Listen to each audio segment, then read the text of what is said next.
በሁሉም ከመናቅ አሁን በሁሉም መሞገስ ብለን ልንገልጸው እንችላለን።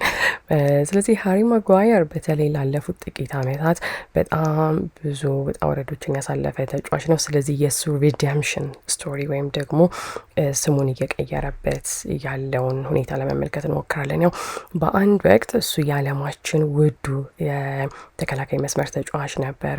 የማንቸስተር ዩናይትድ ካፕቴን ወይም ደግሞ አምበል ነበረ። ከዛ ግን ወዲያው ነገሮች እንዳለ ተቀየረው የሁሉም ምንድነው በሁሉም ተወቃሽ ለመሆን በቅቷል ማለት ነው። ከዛ ግን ያው እሁድ ዕለት ያደረገውን ሁላችንም እናውቃለን። ሁሉንም ሰው አፉን ጸጥ ያስባለ ነው የሚመስለው፣ ምክንያቱም አንፊልድ ላይ ለማንቸስተር ዩናይትድ የማሸነፊያውን ጎል በማስቆጠሩ። ነገር ግን ከዛ በፊት ነገሮች አስቀያሚ መሆን የጀመሩት መቼ ነው ወደሚለው እንሂድ። እንደ ፈረንጆቹ አቆጣጠር ኦክቶበር 2022 ከ3 ዓመት በፊት አካባቢ ነው።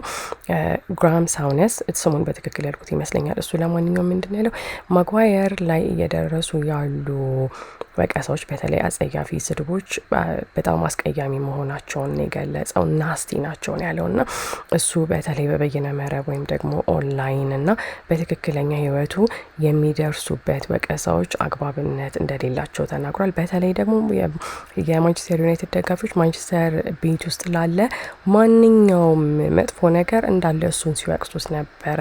እናም ሳውነስ በግልጽ የተናገረው ነገር ምንድን ነው?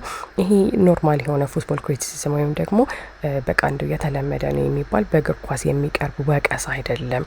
ኢት ዋዝ ዳውን ራይት ቫይል በማለት ነው የተናገረው። በቃ መስመር እየዘለለ ምንም ተቀባይነት የሌለው እንደሆነ ተናግሯል።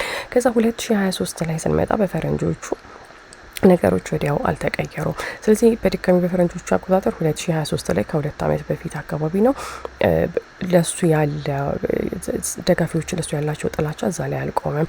ጭራሽ ያው ነገሮች የጀመሩት በማንቸስተር ዩናይትድ ቤት ነው።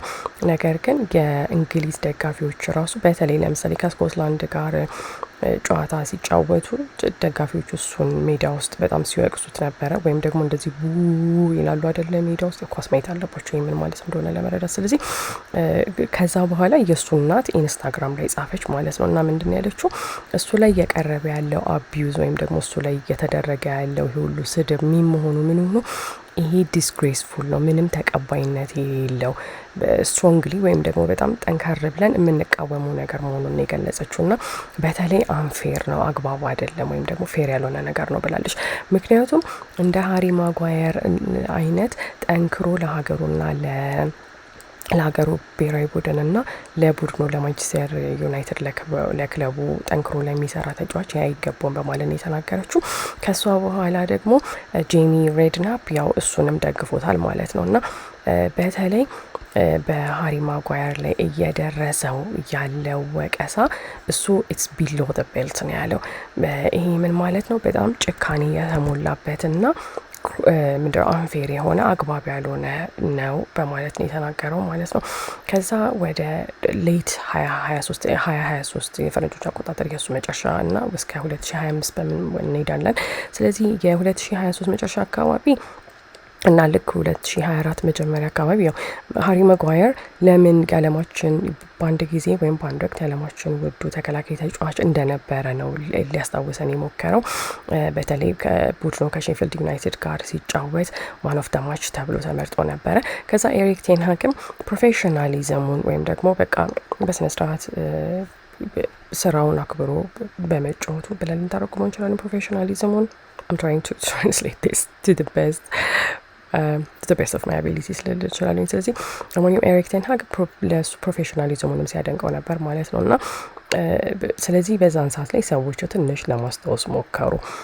ምን ሆነ ለማስታወስ የሞከሩት እዛ ያለው ያው ዝም ብሎ ቦታ ለመሙላት ቡድኑ 11 ተጫዋች ሊሆን ብቻ እንዳልሆነ ሳይሆን እዛ ልዩነት ለመፍጠር እዛ እንዳለ ያው ለማስታወስ ሞከሩ። ያው አሁን አብዛኞቻችን እንደምናውቀው ሃሪ ማጓየር ሂዝ ኖ ሎንገር ማን ዩናይትድስ ካፕቴን፣ የማንቸስተር ዩናይትድ ካፕቴን ወይም ደግሞ አምበል አይደለም። በአሁኑ ሰዓት ብሩኖ ፈርናንዴዝ ነው። ስለዚህ አምበልነቱንም ተቀምጧል ማለት ነው እና አሁን ወደ ትልቁ ቅጽበት በምንመጣበት ጊዜ በፈረንጆቹ አቆጣጠር ኦክቶበር 19 2025 በእኛ በኢትዮጵያ ደግሞ ጥቅምት 9 2018 ዓመተ ምህረት እሱ አንፊልድ ላይ ማንቸስተር ዩናይትድ ከ9 ዓመታት በኋላ ለመጀመሪያ ጊዜ በፕሪሚየር ሊጉ አንፊልድ ላይ ሊቨርፑልን እንዲያሸንፍ የማሸነፊያውን ጎል አገባ ማለት ነው። እና ጎሉን ካገባ በኋላ ደስታውን የገለጸበት መንገድ እንዴት ነው? ደረቱ ላይ የማንቸስተር ዩናይትድን ባጅ ወይም ደግሞ አርማውን በመንካት ነው። እና ያ በተለይ ለማንቸስተር ደጋፊዎች ትርጉም ያለው ነገር ነው እና ያ ጎል ብቻ ሳይሆን መልእክት ያለው ነው በማለት ነው እንደውም ብዙ ሚዲያዎች ሲዘግቡት የነበረው። ኢት ዋዝ ናት ጀስት ጎል ኢት ዋዝ አ ስቴትመንት ነው ያሉት። ስለዚህ ከጨዋታው በኋላ እሱ ምንድን ነው ያለው? በቃ በዚህ ዊ ውድ ናት ጌት ካሪድ አዌይ ነው ያለው። በቃ በዚህ ያለውን ነገር አንረሳም እንደማለት ነው። እና ጭራሽ እንደውም ይሄንን ድል በተጠንክረን ለመስራት በደንብ እንጠቀምበታለን ያለው። ሩበን አሞሪም ራሱ በማንቸስተር ዩናይትድ ቆይታዬ ይሄ ትልቁ ድሌ ነው ያሉት። ምክንያቱም በማንቸስተር ዩናይትድ በጣም ከሚጠሏቸው ቡድኖች መካከል ሊቨርፑሎች ናቸው። ስለዚህ ሊቨርፑልን በተለይ በአንፊልድ ማሸነፍ በጣም ትልቅ ደስታ ነው የሚፈጥርላቸው። ስለዚህ ለዛም ነው አንፊልድ ላይ ሄዶ የሩበን አሞሪም ስለ ሩበን አሞሪም አሁን አናወራም። ስለዚህ ያው ለቡድኑ ትልቅ ሞራል መገንቢያ እንደሚሆን እርግጥ ነው። በተለይ ደግሞ ለቡድኑ ብቻ ሳይሆን የሃሪ ማጓየርንም በራስ መተማመን እንደሚመልሰው የታወቀ ነገር ነው። ስለዚህ ከዚህ የምንማረው ነገር ምንድን ነው?